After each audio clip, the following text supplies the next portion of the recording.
করতে চায় না, মুখ খোলে না, মরার আগে ও করে মরবি, ওর মুখত কলেমা উচ্চারণ হবে না। আর যারা বলতেছে আল্লাহর জন্য মরবো, মান সাআলাল্লাহু তাআলা আশ-শাহাদাতা বিসিদকিন বাল্লাগাহুল্লাহু মানাজিলা শুহাদায়ে ওয়া ইম্মা তাআলা ফিরাশিহি।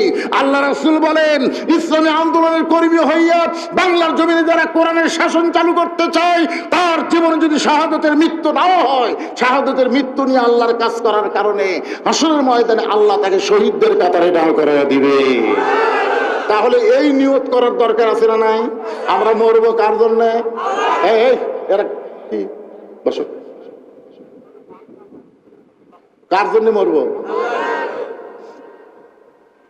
নানা, আমার এক নম্বর প্রশ্ন হলো, তোমার মা আর আমার মা, বলো তো নানা, এই দুইজনের মধ্যে কার মা বড়? আল্লাহ রাসূল কান্দার হোসাইন, আমার মা আমিনা জান্নাত পাবে কি পাবে না এই গ্যারান্টি নাই। আর তোমার মা ফাতেমা শুধু জান্নাত পাবে না, জান্নাতি নারীদের নেত্রী হবে। 6 লক্ষ হাদিসের হাফেজা কে? মা আয়েশা। সর্বোত্তম ইসলাম গ্রহণ করছে কে? মা খাদিজা। সাল্লাল্লাহু আলাইহি ওয়াসাল্লাম না? এরপরে তারা জান্নাতি নারীদের নেত্রী হবার পারবে না, জান্নাতি নারীদের নেত্রী ফাতেমা হবে। এমনি এমনি একটাই আমল বেশি ছিল, পর্দা। জোরেকার নাম কি? রাসূল বললেন, ফাতেমা তোমার মা আয়েশা আমার সঙ্গে হজে যাবার চাই, তুমি কি যাবা? ফাতেমা বলতে, তো হজের কি দরকার, আপনি 4টা আমল করছেন, তার মতো হজ নাই। হজ আছে, নামাজ, রোজা, স্বামীর কথা মতো চলা, আর সতীত্বের হেফাজত, পর্দা করা। এই 4টা আমল করলে 8টা জান্নাত। সুবহানাল্লাহ। মা ফাতেমা হজ করেনি রে, আর এখনকার মেয়েরা হজ করতে পাগলি। আপনি একলাই যাবেন, আমাকে নিবেন না। অধিকাংশ মরদ মানুষ বউলে হজ করবার গেলে হজ হচ্ছে না, খালি বউ হেরা যায়। খালি বউ কি হয়? হেরা যায়। আমি তাই বলে বলতেছিলাম মা বোনদের হজ করা যাবে, তা না। মা বোনদের হজ করা যাবে যখন তাদের উপর আল্লাহ হজকে ফরজ করে দিবে। ঠিক কিনা বলেন? কথাক্ষণ ঠিক কিনা? তবে মা বোনরা ইচ্ছা করলেও আমরা করতে পারে। মা আয়েশা হজ করতে গেছিলেন, মা ফাতেমা হজ করেন নাই। কারণ হজ করতে গেলে অনেক সময় পর্দার খেলাফ হয়। হজ করাও ফরজ স্বাবলম্বীর জন্য, আর পর্দা মানা হলো দায়মি ফরজ। এই 2 ফরজের মধ্যে পর্দার গুরুত্ব বেশি। ধরে কোন কথা ঠিক কথা কন না কেন? অনেকে বলে, হুজুর এখনকার মেয়েরা মসজিদে জামাতের সাথে নামাজ পড়বার চায়। বর্তমানে কিছু শায়েক বার আছে, এই শায়েকেরা মেয়েদেরকে মসজিদে আনার ব্যাপারে জনগণকে উৎসাহ দিচ্ছে। যেরকম কথা ঠিক কিনা? কতগুলো মরদ আর ফেসবুকে মুফতি হয়ে বলতেছে, মেয়েরা সাথে নামাজ পড়লে তো ভালোই হয়, যুবকদেরকে আর বেড়া ঘুরতে দেখা যাবে না, মসজিদে তারা নামাজ আসবে মেয়ে মানুষ দেখার জন্য। যেরকম কথা ঠিক কিনা? আজকের মাহফিলে কিন্তু অনেক মেয়েরা আইছে। সব মেয়েরা কেউ আসন বেড়াইছে? অনেক মেয়েরা এসে যুবকদের মিস কল দিছে, আজকে ওয়াজের নামে আমরা কিছু একটা কর্ম। যেরকম কথা ঠিক কিনা? রে ওয়াজ শুনবার আইসা তারা সবচাইতে খারাপই করতেছে। কোনো বডিগার্ড নাই, কোনো গার্ড নাই। একটু মনোযোগ দিয়ে শুনবেন। আল্লাহ রাসূল বলে, হুসাইন আমার মায়ের চাইতে তোমার মা ফাতেমা আল্লাহর কাছে কোটি কোটি গুণ বড়। হোসেন বলে, না না, আমার 2 নম্বর হিসাব হলো আপনার বাবা আর আমার বাবা, এই 2 জনের মধ্যে কার বাবা বড়? আল্লাহ রাসূল কান্দারে বলে, হোসাইন আমার বাবা আব্দুল্লাহ জান্নাত পাবে কি পাবে না এই গ্যারান্টি আমি নবী দিবার পারবো না। আর তোমার বাবা আলী শুধু জান্নাত পাবে না, এই দুনিয়াতে 10 জনকে জান্নাতের সার্টিফিকেট দেওয়া হয়েছে, তার মধ্যে 4 নম্বর হলো তোমার বাবা। আমার বাবার চাইতে তোমার বাবা আল্লাহর কাছে কোটি কোটি গুণ বড়। হোসেন বলে, নানা আমার 3 নম্বর হিসাব হলো তোমার নানা আর আমার নানা, এই 2 জনের মধ্যে কার নানা বড়? সঙ্গে সঙ্গে হযরত ওমর দৌড়ে এসে ওই হোসেনকে বুকের মধ্যে নিয়ে বলে, হোসেন দে, আমি মূর্খ মানুষ বলে বেয়াদবি করছি, কিন্তু আলী তো জ্ঞানী হইয়া তোমার মুখে ঠাসি মারলো কেন? আলী রে, এই মহান মুখে তুই কেন ঠাসি মারলি? ও বাবা হোসেন, তোমার নানার নানা ওয়াহাব জুহরিকে দুনিয়ার কেউ চিনবে না, আর তোমার নানাকে শুধু দুনিয়ার মানুষ না, স্বয়ং আল্লাহ কোরআনে করেছেন ঘোষণা, ওয়া ইন্নাকা লাআলা খুলুকিন আযীম। হোসেন বলে, নানা তাহলে তিন দিক দিয়ে কে বড় হলো? মায়ের দিক দিয়ে আমি বড়, বাপের দিক দিয়ে আমি বড়, নানার দিক দিয়ে আমি বড়। তুমি কোন দিক দিয়ে বড়? আল্লাহ রাসূল সঙ্গে সঙ্গে হোসেনকে মাথার উপর তুলেছে। ছোট্ট মানুষ তো, এরকম মাথায় তুলে বলতেছে, দেখো তো কার মাথা উপরে। সমস্ত সাহাবীরা বলতেছে, হুজুর আপনার মাথার উপর তো হোসেনের মাথা দেখা যায়। খালি একজন সাহাবী উপর দিকে না তাকায় নিচের দিকে তাকায় বলতেছে, মাথা উপরে থাকলে কি হবে, পাও তো মাটিতে নাই। কারণ হোসেন বড় হয়েছে নিজের যোগ্যতাই নয়, আল্লাহর নবীর ওসিলায়। দরকার কথা ঠিক কিনা?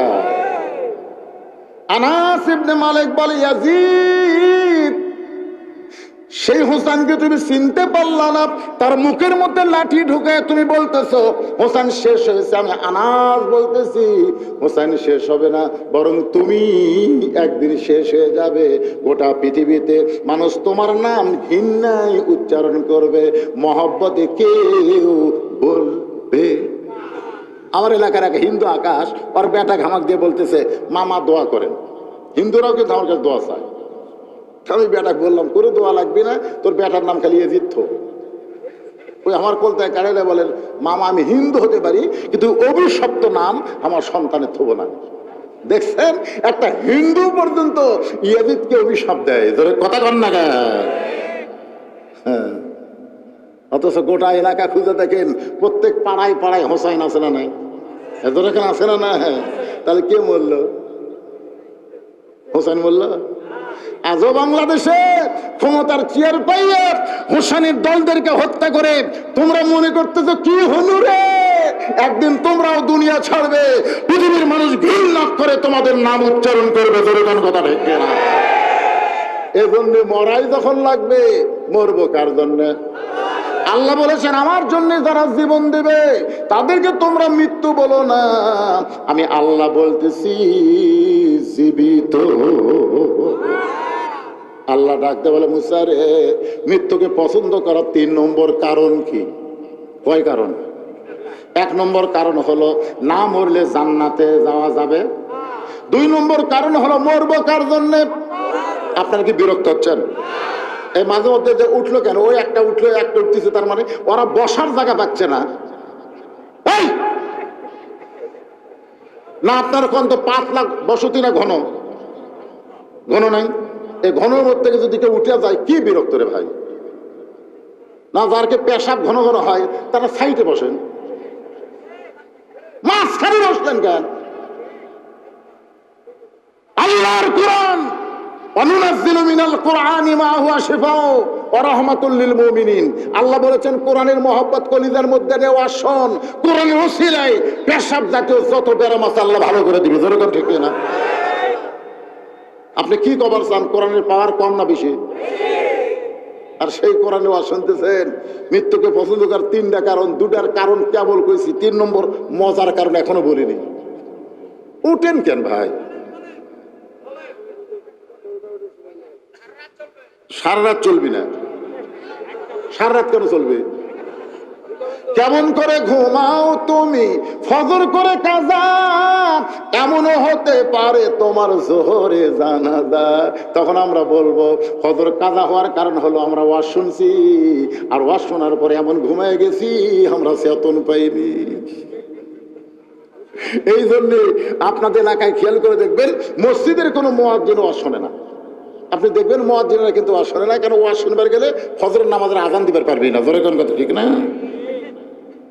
তো ভাইজান, আমরা এমন সময় ওয়াজ শেষ করব, আমাদের ওয়াজও শোনা হবে, আবার ফজরের নামাজ জামাতের সঙ্গে আদায় হবে। ধরে কোন ঠিক? ফজরের নামাজ বাড়ি পড়লে হবে। রাসূল বলেছেন 2টা নামাজ কেউ যদি জামাতে নামাজ না পড়ে, মুনাফিকের মৃত্যু হবে তার। একটা হলো ফজর আর একটা হলো ইশা। এই 2টা নামাজ আমাদের জামাতে আদায় করা লাগবে। কথা কর না কেন? কথা কর না কেন? বাড়িতে খালি হোকা হোক মারতেছেন, হবে না। ফজরের নামাজ যদি আমরা জামাতে পড়তে চাই, সময় মতো আলোচনা শেষ করব। এবার মৃত্যুকে পছন্দ করার 3 নম্বর কারণ বলার আগে আমি একটা গান গাবো। গানটা একটু মনোযোগ দিয়ে শোনেন যুবকেরা। তোমরা তো বহু গান পাচ্ছ, এখন আবার নতুন একটা গান বাড়াইছে। একটা মানুষ হইয়া তুমি কয়জন রে বিলাও মন, মুখে তোমার মিষ্টি কথা, অন্তর কয়লার মতন। যাই হোক, গানটা কি আমি পুরোপুরি বলতেছি না, কিন্তু একটু ঝাঁকি দিলাম, যুবকেরা বুঝবার পারছে। একজন মানুষ হইয়া তুমি কয়জনকে বিলাও মন, দেহ থাকে মসজিদে মন থাকে বাহিরে। এরকম মুসল্লি আছে না নাই? মসজিদের মধ্যে ঢুকেছে, আয় আয় সবাই নামাজ পড়ে চলে গেছে, মুই একলাই। জুতা চোর চিন্তা করে কেউ তো নাই রে, মুই একলাই।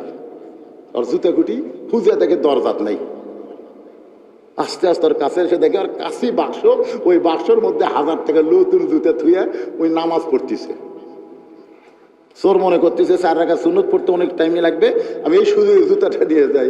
ওই কেবল জুতা হাত দিতেই ওই নামাজ বাদ দিয়ে খস করে হাত ধরছে। চোর বলছে, ভাই আপনি তো নামাজ পড়তেছেন, নামাজে বলতেছিল জিহাদেল কাবা ওয়া জুতা। আমার মুখ আছে কাবার দিকে, চোখ আছে জুতার দিকে, তুই আমার জুতা চুরি করবে? চোর কয় আল্লাহ কে রে? আল্লাহ কয় একজন জুতা চোর, একজন নামাজ চোর। আজকে মসজিদের মধ্যে ঢুকি, দেহ ঢুকলেও মন ঢোকে না। ধরে কোন কথা ঠিক? একটু মনোযোগ দিয়ে শুনবেন, যে গানটা আমি গাইতেছি এই গানটা একটু মনোযোগ দিয়ে শুনবেন যুবকেরা। কত ভাইরাল গান তোমরা শুনলে, এই গানগুলো তোমরা মনে রাখতে পারো না। চলতে পথে 2 দিন থামিলাম, যাবার কালে একজন আরো দেখা না পাইলাম। কতজনকে কত কি দিলাম, যাবার কালে একজন আরো দেখা না পাইলাম। ও আমার সাদের মালা যাই রে ছিঁড়ে, রইব না আর বেশি দিন তোদের মাজারে। ডাক দিয়াছেন, হ্যাঁ একজন কথা, বাদ বাকি দয়াল মারতেছে।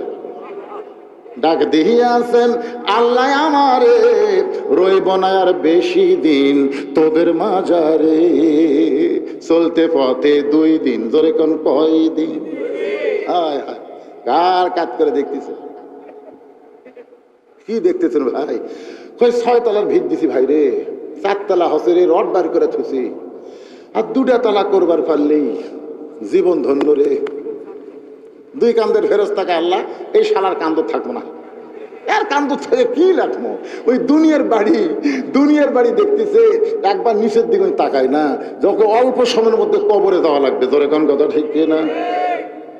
এমন আযাব দিবে রে ভাই, কবরের ওই মাটিতে গলা ফেটে রক্ত ঝরবে চিৎকারের ওই চোটেতে। কিন্তু যেদিন ডাক পড়িবে কবর মাঝে যাইতে, জোগাড় কিছু করছো বন্ধু তার মাঝে বিছাইতে। যে কোনো সময় আমাদের সামনে মৃত্যু আছে না নাই? সামনে না পিছনে? কথা কয় না। খুব মনে করতেছেন আমি মৃত্যুকে ড্যাঙ্গায় সামনে যাবো। জিল্লুর রহমান যখন দুনিয়া থেকে বিদায় নিচ্ছে, ওই সময় একজন ঘোষক মাইক না বলতেছে 5 স্তরের নিরাপত্তা আছে, 5 স্তরের। Army, RAB, BGB, police, answer বাহিনী, তোমরা কি প্রস্তুত? আমি যেই বাড়িতে ছিলাম ওই বাড়িও কিন্তু মুক্তিযোদ্ধার বাড়ি। ধরে কোন ঠিক কিনা? তখন এরকম রাইফেল তুলে ঠাস ঠাস করে ফাঁকা গুলি করতেছে। মুনকির নাকির বলতেছে, আল্লাহ যে হারে নিরাপত্তা দেওয়া শুরু হলো, আমরা কি ফেরত যাবো? আপনারা কি মনে করতেছেন মুনকির নাকির ফেরত যাবে? কি করবে? মুনকির নাকির কবরের মধ্যে গিয়ে 3টা প্রশ্ন করবে। একটু মনোযোগ দিয়ে শুনেন। মুসা বলতেছে, আল্লাহ মৃত্যুকে পছন্দ করার 3 নম্বর কারণ এইটা আমাদের সকলকেই পছন্দ করা লাগবে। যতই বাড়ি করেন গাড়ি করেন, এগুলো রাইখাই কিন্তু আমাদের যাওয়া লাগবে। ধরে কোন ঠিক কিনা ভাই? গভীর রাত্রে নবী চেতন পাইছে, রাসূল তাকায় দেখে তার বিবি খাদিজাতুল কুবরা পাগলের মতন কাঁদতেছে। আল্লাহ নিয়ে বলে, খাদিজা আমি নবী ঘুমাই, দুনিয়ার সব মানুষ ঘুম পাড়ে, অথচ আপনি গভীর রাত্রে এমন করে কাঁদেন। খাদিজা বলতেছে, রাসূল আল্লাহ যে কোনো সময় আমার মৃত্যু হবে, আমি যে কোনো সময় মরে যাব হুজুর। মরার পরে যে অন্ধকার কবরে আমাকে রাখা আসবে, আপনি বলেছেন সর্বশেষে যেই ব্যক্তি কবরে যাবে কবরের ঘরে তাকে 50,000 বছর থাকা লাগবে। যেই ঘরে দরজা নাই, জানলা নাই, কারেন্ট নাই, বাতি নাই, ফ্যান নাই, ওই মাটির অন্ধকার কবরে আমি খাদিজা 50,000 বছর কেমনে থাকবো? এই চিন্তা করার কারণে আমার চোখে ঘুম ধরে না, আমি পাগলের মতন কাঁদতেছি। সঙ্গে সঙ্গে খাদিজা নবীর কপালে চুম্বন দিয়ে বলে, খাদিজা, ওই আল্লাহর শপথ করে বলতেছি, ঈমান গ্রহণ করার পরে আপনি আল্লাহর সঙ্গে যে সম্পর্ক করে তুলেছেন, আল্লাহ আপনার কবরকে জান্নাত বানায়া দিবে। কি বুঝলেন? কি বুঝলেন?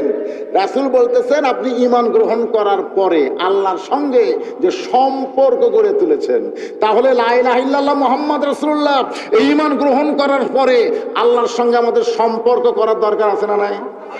কি দিয়া সম্পর্ক করবেন?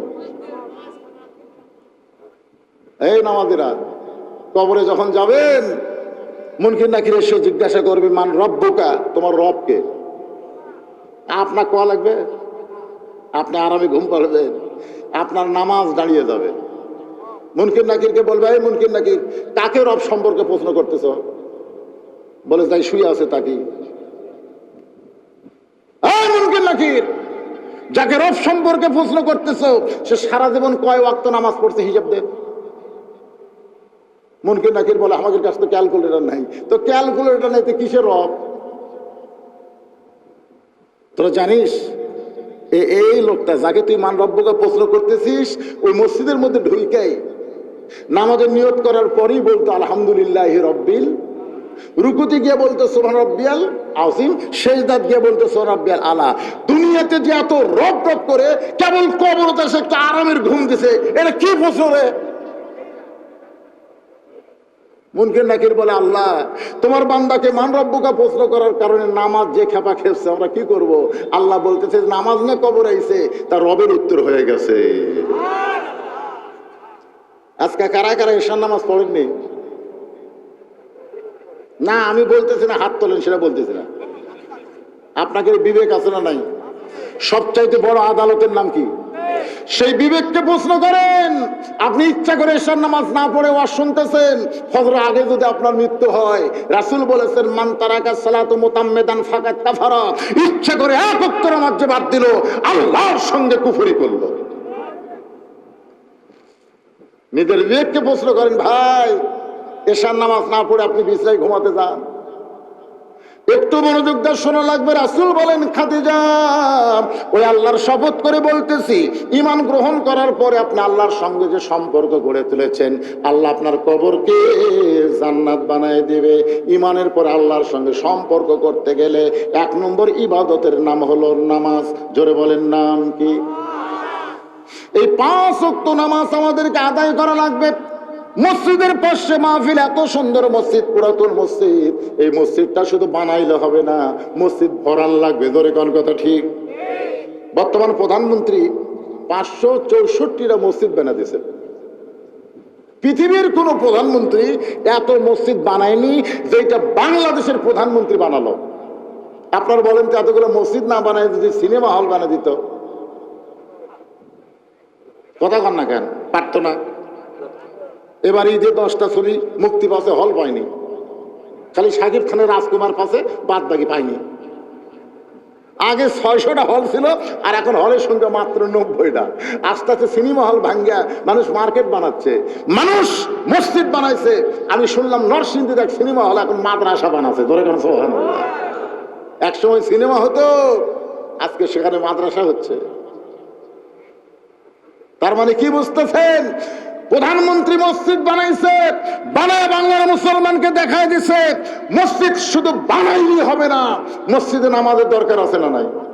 মডেল মসজিদ চাই থেকে আমাকে দেখতেছে, আমরা যাওয়ার সঙ্গে আসসালামু মসজিদ থাক। আপনাকে আক্কেলপুরেই দেখবেন, এই সোনার ভিতর দিয়ে আসতে একটা মসজিদ আছে না নাই? হ্যাঁ, কি মসজিদ? আমি ওদের গাড়ি থামা দেখি, আমি প্রধানমন্ত্রীকে অনুরোধ করব, খালি মসজিদ বানালে হবে না, এই মসজিদ ভরানোর একটা ব্যবস্থা করা লাগবে। ধরে কোন কথা ঠিক করে? আল্লাহ কোরআনে বলেছে, আল্লাযীনা ইম্মাক্কান্নাহুম ফিল আরদ মুসলমানের মধ্যে কাউকে যখন ক্ষমতা দেওয়া হবে, মুসলমানের মধ্যে কেউ যদি প্রধানমন্ত্রী হয়, তার 1 নম্বর দায়িত্ব হলো পদ্মা সেতু নির্মাণ করা, 1 নম্বর দায়িত্ব হলো 564 মসজিদ করা, 1 নম্বর দায়িত্ব হলো 8 রাস্তা ওসার করা, 4 লাইন রাস্তা করা। এগুলো একটাও 1 নম্বর দায়িত্ব না।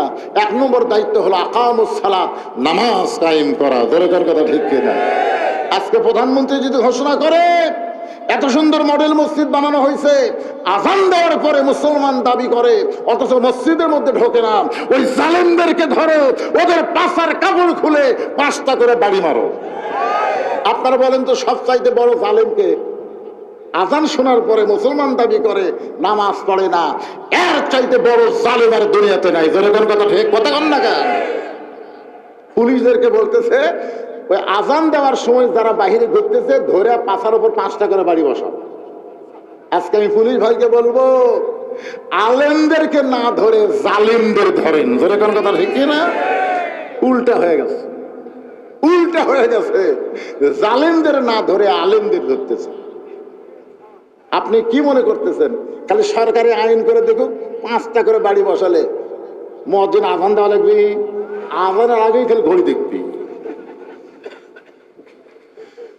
আমি সরকার প্রধানকে বলবো, শুধু মসজিদ বানালে হবে না, আল্লাহর সঙ্গে সম্পর্ক গড়াইতে গেলে আমাদের যুবকদেরকে নামাজ আদায় করা লাগবে। হয়তো বলতেছেন হুজুর যুবক বয়সে কেন? আর নামাজ এমন একটা ইবাদত ভাইজান, এইটা সব বয়সে হয় না। নামাজটা ধরতে হবে 7 বছর থেকে তালিম, আর 10 বছর থেকে জোর করে। এই নামাজটা যদি আদায় করতে পারেন, সম্পর্ক হবে কার সাথে? রাসূল বলে, খাদিজা ওই আল্লাহর শপথ করে বলতেছি, ঈমান গ্রহণ করার পরে আল্লাহর সঙ্গে সম্পর্ক করেছেন, আল্লাহ আপনার কবরকে জান্নাত বানায়া দিবে। খাদিজা বলতেছে, ইয়া রাসূলুল্লাহ, আমার বিশ্বাস আমার কবর আল্লাহ জান্নাত বানাই দিবে, কিন্তু হুজুর আপনার কাছে যদি কিছু চাই আপনি কি আমার দিবেন না? রাসূল বলে, খাদিজা নাউজুবিল্লাহ, 3 বার বলো নাউজুবিল্লাহ, নাউজুবিল্লাহ, নাউজুবিল্লাহ। নবী বুঝাই দিলেন, কেউ যদি কিছু পাবার চাও আল্লাহ ছাড়া নবীর কাছেও চাওয়া চলবে। আল্লাহর ধন নবীরে দিয়ে, আল্লাহ আছে গায়েব হইয়া, নবীর ধন খাজা নিয়া শুয়ে আছে আজমিরে, কেউ ফিরে না খালি হাতে, খাজা রে তোর দরবারেতে। ইয়াকা নাবুদু ওয়া ইয়াকা নাস্তাইন। নামাজের মাধ্যমে বান্দার সম্পর্কে আল্লাহর কাছে এমন হবে, ওই বান্দা জীবন দিবে কিন্তু আল্লাহ ছাড়া অন্য কারোর কাছে সাহায্য চাবে না। জোরে কোন কথা ঠিক কিনা? একমাত্র সাহায্য করার মালিক কে? ফিলিস্তিনি মুসলমান প্রতিদিন মসজিদে যায়, কেউ নামাজ আদায় করার পারে, আর কেউ দুনিয়া থেকে বিদায় নেই, প্রতিদিন যায়। ঈদের দিনেও গুলি করা হলো, 122 জন ফিলিস্তিনি মুসলমানকে ওরা হত্যা করলো। এরপরেও মুসলমান কিন্তু যাওয়া বন্ধ করে দেয়নি। কেন যাচ্ছে? কেউ আদায় করতেছে নামাজ, আর কেউ আল্লাহর কাছে পৌঁছে যাচ্ছে। ধরে কোন সুবহানাল্লাহ। একটু মনোযোগ দেন। খাদিজা বলে, রাসূলুল্লাহ আপনি 3 বার নাউজুবিল্লাহ বলার কথা কেন বললেন? 3 বার নাউজুবিল্লাহ বলার কথা কেন বললেন? রাসূল বলে, খাদিজা আল্লাহ ছাড়া নবীর কাছে চাওয়া চলবে না। খাদিজা বলে, হুজুর আপনার কাছে এমন একটা জিনিস চাই, সেইটা আল্লাহর দেওয়ার মতন ক্ষমতা নাই। নবী সুনকে বলে, খাদিজা আপনি আমার কাছে কি চান যেটা আল্লাহ দিবার পারবে না? খাদিজা বলে, হুজুর আপনি দীর্ঘ 37 বছর পর যখন গাড়ে সুরের মধ্যে ঢুকলেন, ওই গাড়ে সুরের মধ্যে আপনি একটা সাধনা করলেন, ওই সাধনা করার পরে আল্লাহ তাআলা কোরআনের 5টা আয়াত প্রথম আপনার উপর নাজিল করলো। প্রথম কোরআনের 5টা আয়াত, জোরে বলেন কয় আয়াত? খেয়াল করেন হুজুর, আপনি আর গাড়ির সুরের মধ্যে যান, গাড়ির হীরার মধ্যে যান নাই, জাবালে নূরের মধ্যে আপনি যান নাই। আপনি আসার পরে আমি খেয়াল করে দেখলাম আপনি পরনের যে জুব্বাটা, যেই জুব্বা পরা অবস্থায় ফেরেশতা জিবরাইল আপনার সঙ্গে কোলাকুলি করছে, যেই জুব্বা পরা অবস্থায় আল্লাহ তাআলা আপনার উপর কোরআন আয়াত নাজিল করছে, ওই জুব্বাটা আপনি যত্ন করে রাইখা দিয়েছেন। আমার মনে বড় আশা, আমি মরে যাওয়ার পর এই জুব্বাটা আমার কাফনের কাপড় দিয়ে দিবেন। ওই জুব্বাটা যদি কাফনের কাপড় পায়, আমার বিশ্বাস কবরের কোন আযাব এই খাদিজার দেহ স্পর্শ করবে না, কারণ এই জুব্বা সাধারণ কোনো জুব্বা না, ওই জুব্বার সঙ্গে আল্লাহর কোরআনের সম্পর্ক রয়েছে। মুসা বলতেছে আল্লাহ মৃত্যুকে পছন্দ করার 3 নম্বর কারণ, এই কারণ বলবার জন্য একটা গান গাইছি, গানটা আপনারা বুঝবার পারছেন কিনা জানি না, ভাইজান একটু মনোযোগ দিয়ে শুনবেন। ওই 3 নম্বর কারণ বলার আগ দিয়া আমি মা খাদিজাকে আপনাদের সামনে উপস্থাপন করে খাদিজা বলতে যে হুজুর, যার সাথে কোরআনের সম্পর্ক আছে তার দাম বেড়ে যায়। আমি সেই কোরআনের পরশের জুব্বাটা আমার কাফনের কাপড় হিসাবে দিবার চাই। আপনারা বলেন তো, এই কোরআনের সম্পর্ক যার সাথে তার দাম কম না বেশি? বেশি। একই কাছের কাঠ দিয়ে 3টা জিনিস বানাচ্ছে, একটা হলো খাট, একটা সোফা আর একটা রেহাল। আপনারা বলেন তো 3টার মধ্যে দাম বেশি কার? রেহালের। আপনাকে যদি বলা হয় ভাই ওই খাটটা দিয়ে রেহালটা নাও তো, আমি আজকে বলতেছি বাইতুল মুকাদ্দাস আর বাইতুল্লাহ। রাসূল বললেন বাইতুল্লাহর দাম বেশি আর বাইতুল মুকাদ্দাসের সম্মান বেশি। বাইতুল্লাহ আব্রাহা বাদশা ধ্বংস করবার আইছিল, আবাবিল পাখি দিয়ে আল্লাহ সাইজ করে দিছে। আর বাইতুল মুকাদ্দাস ইহুদিরা দখল করবার চায়, এ পর্যন্ত আল্লাহ আবাবিল পাখি পাঠায়নি, 32,000 ফিলিস্তিনকে তারা হত্যা করেছে। ধরে কথা কন না কেন? বর্তমান প্রধানমন্ত্রী পর্যন্ত আফসোস করেছে, ওরা শিশু বাচ্চাদেরকে টার্গেট করে হত্যা করতেছে। কারণ ফিলিস্তিনের এক মা বলেছে পৃথিবীর অনেক মায়েরা সন্তান জন্ম দেয় আর আমরা কোনো সন্তান জন্ম দেই না, আমরা একটা মুজাহিদের জন্ম দেই। ধরে কোন সুবহানাল্লাহ। এই কথা বলার পর থেকেই ইহুদিরা টার্গেট করছে এই বাচ্চাগুলো সাইজ করা লাগে। প্রায় 20,000-এর মতন ছোট বাচ্চাদেরকে তারা হত্যা করছে। ওই বাচ্চারাই হবে সৈনিক। আর আমাদের বাচ্চাগুলো সব মোবাইল দিয়ে ভাত খায়, মোবাইল ছাড়া কান্না বন্ধ হয় না। যেরকম কথা কর না কেন? আমাদের গুলো মাল হচ্ছে মাল। এরা বড় হলে কি হবে আল্লাহ ভালো জানে। কি